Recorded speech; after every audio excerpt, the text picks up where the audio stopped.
ಇಲ್ಲಿ 4 ಗ್ರೌಂಡ್ ಇದೆ, ದಯವಿಟ್ಟು ಅರ್ಥ ಮಾಡ್ಕೊಳ್ಳಿ. ಜಸ್ಟ್ ಫಾರ್ ದ ಸೇಕ್, ಅದಕ್ಕೋಸ್ಕರ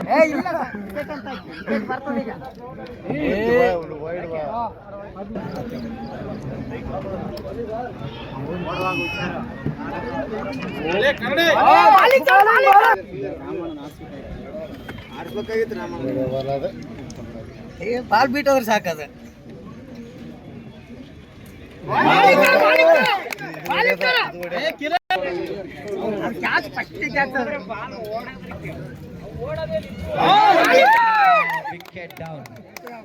ಯಾರಪ್ಪ ಇರು? ಹಲೋ, ಜರ್ಸಿ ನಂಬರ್ 7 17 ಏನ್ ಹೆಸರು? ಹಲೋ, ಈಗ Jersey number 18 very very dangerous player. ಯಾಕಂದ್ರೆ ಹೋದ್ ಮ್ಯಾಚ್ ಉತ್ತಮವಾದ ಬ್ಯಾಟಿಂಗ್ ಪರ್ಫಾರ್ಮೆನ್ಸ್ ಮಾಡಿದ್ರು ಮಂಜು ಅವರು.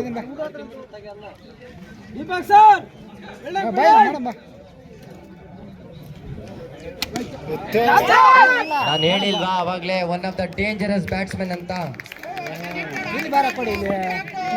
ಎಂಜಾಯ್ ಮಾಡಕ್ಕೆ ಎಂಜಾಯ್ ಮಾಡಿ, ಜೋರಾಗಿ ಚಪ್ಪಾಳೆ ಬರ್ಲಿ ಲೆಫ್ಟ್ ಸೈಡ್ ಇಂದ. ಯಾಕಂದ್ರೆ ರೈಟ್ ಸೈಡ್ ಇಂದ ನಿಮ್ಗೆ ಇನ್ನ ಸೌಂಡ್ ಬಂದಿಲ್ಲ, ಇವಾಗ ಬರುತ್ತೆ ನೋಡಿ.